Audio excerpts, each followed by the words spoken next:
So, you want to work at the UN? Congratulations, you chose one of the hardest places to get into. But you know what? It's not impossible. I personally got two positions at the UN, and today I'm going to teach you how to do it too. United Nations is a very complex system that works completely different than any other industry, academia, private sector, think tanks, or national diplomacy. In this I Already series of how to get a job at the UN, I'm going to cover many different aspects of working and getting into the United Nations. Why? I have myself dreamt of working at the United Nations.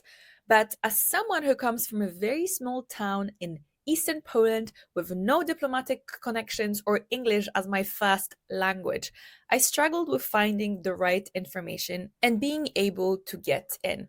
And while now I have had experiences from working at the UN, EU, and the OECD, I have made it my personal mission to help people like me get into international organizations. I believe that access to information is crucial in this whole process, which is exactly why I started I Already, where I share information, tips, and insider insights about international organizations. And in this series, we focus on the UN.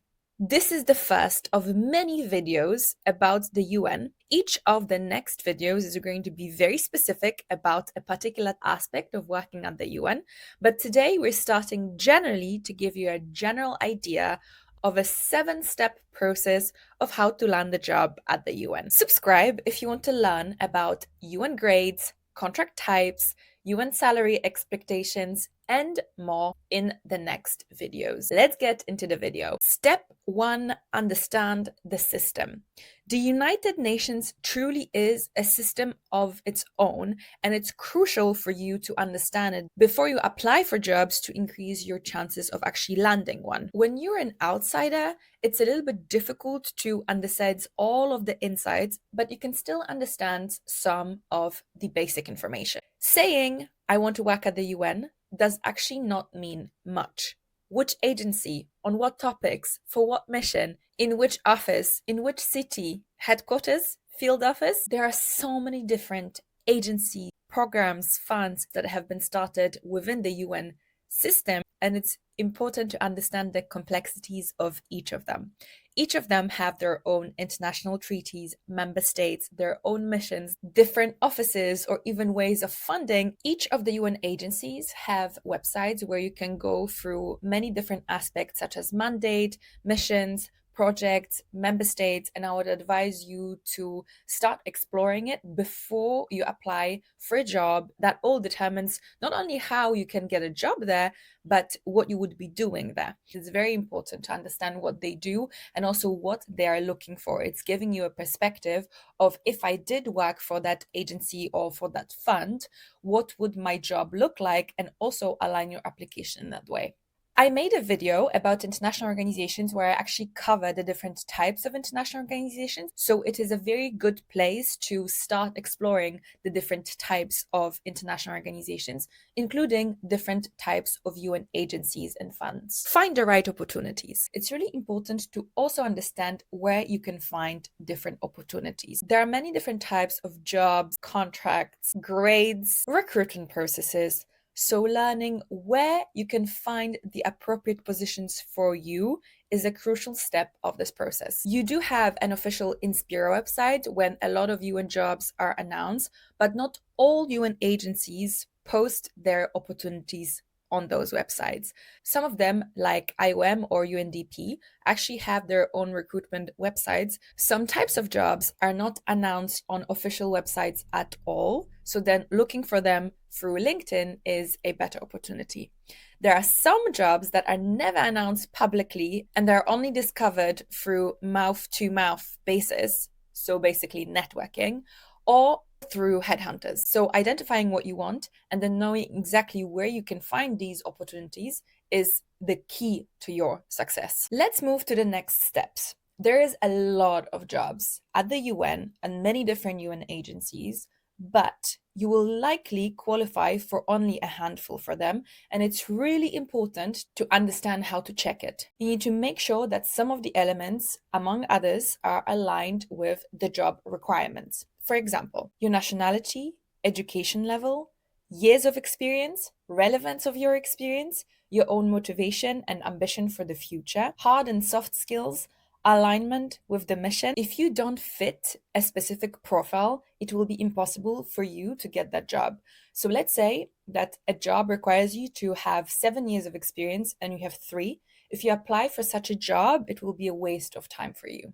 So verify your eligibility before you start applying for that job. Next, tailor your application. If you have verified the eligibility criteria, you do match them. Let's look on how we can actually prepare your application in a way that's going to make you stand out. Analyze what the job is and strategize your application, both in terms of your CV, your motivation letter, and all of the other elements that are required for the job. Your strategy will be different if you're applying for a recruitment portal or if you're, for example, sending your CV and motivation letter through an email. Match your profile to the job description, focusing on keywords and skills required for the job.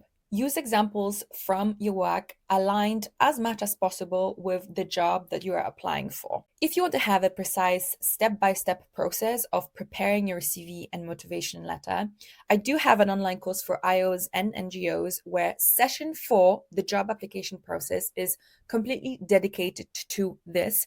And there are actually 4 separate workshops in that session that focus on understanding the job process and aligning, strategizing it properly. Secondly, workshop on writing your CV. Third, preparing and strategizing your motivation letter. And lastly, organizing your job application process, which all of these are super important when actually applying for jobs. Number 5, precisely follow the instructions of the job application process. And that is crucial because I always say to all of my clients that your job application is your first task on the job. So if you have attachments that you need to attach and you don't, you've already failed. Include all of the documents that are required from you, a passport picture, a written sample, references. Add that to make sure that, again, you're not wasting your own time by not completing the full application. Respect the deadlines. Make sure your application is perfect before you send it out. Number 6, succeed in all recruitment steps for the job. Now, I know that that's an obvious one. That's how you get a job. But what I mean by this is that in international organizations and at the UN as well, there is many different types of recruitment steps. And each of them will require you to present a different skill, a different behavior pattern. Basically, you will be assessed based on different elements along the way of the recruitment process. So understanding what is it that on each step is required from you and preparing with that angle in mind is going to make sure that you succeed throughout the whole process. Usually for all of the jobs that you apply at the UN, you will have an interview. But there are some of the other elements that you also need to take into account. For example, a written test, a video interview, a panel interview, an assessment center. Each step will analyze a different side of you, a specific skill, maybe your diplomatic skills, maybe your predispositions, maybe your behaviors at a workplace. And it's important to understand what you need to focus on each. Number 7, maneuver through the system. Working for the UN is not for the weak. Even if you receive a job offer, it can be offered to you for 3-6 months, which means that you will be constantly maneuvering through the system to understand what the best opportunities for you are. And unfortunately, if you don't do that, you're not going to be able to succeed with a career at the UN.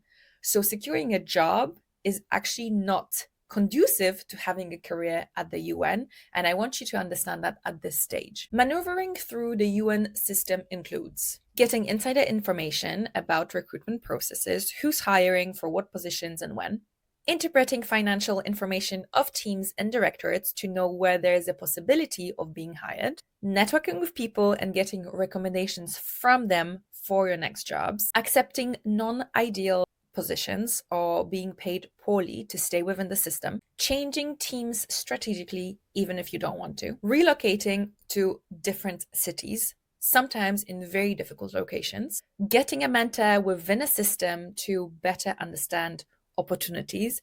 And honestly, I could go on and on and on. You will have way more insights into my online course for IOs and NGOs. So I'm going to have a link to it down below. But now let's move to the new section in this series, which is the Q&A from our iAlready community. In this section of this series, I'll be answering 3 questions from our audience about this particular side of the topic of how to get a job at the UN. Question number 1.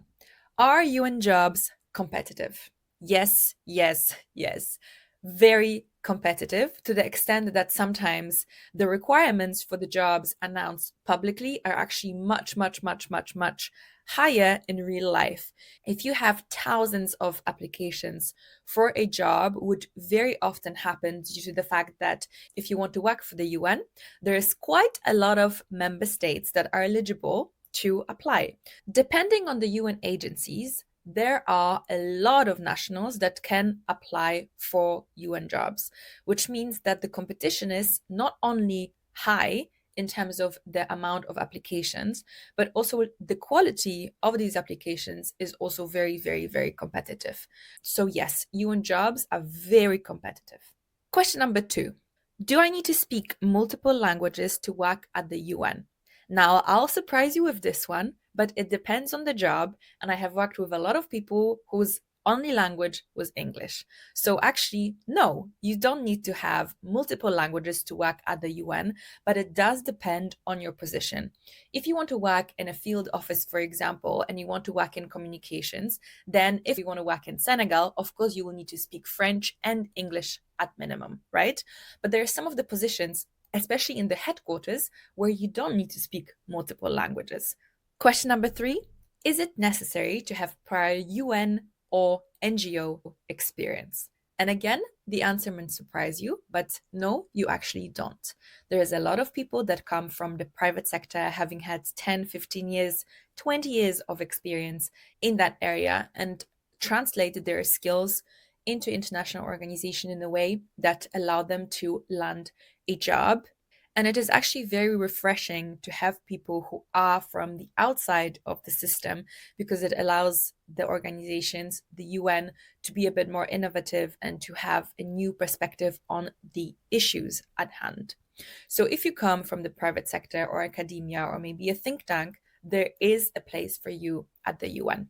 Do you have any other questions or how to get a job at the UN? I would love to hear them in the comments. I'll either respond to them directly there, or I will include them in the next videos, because remember, it's a series, there is more coming, and I'm really excited about this because I hope that it's going to clarify a lot of things that I 10 years ago had no idea about. If you learned something new in this video, please leave it a like. It helps our channel immensely, and do send it to a friend who wants to work at the UN.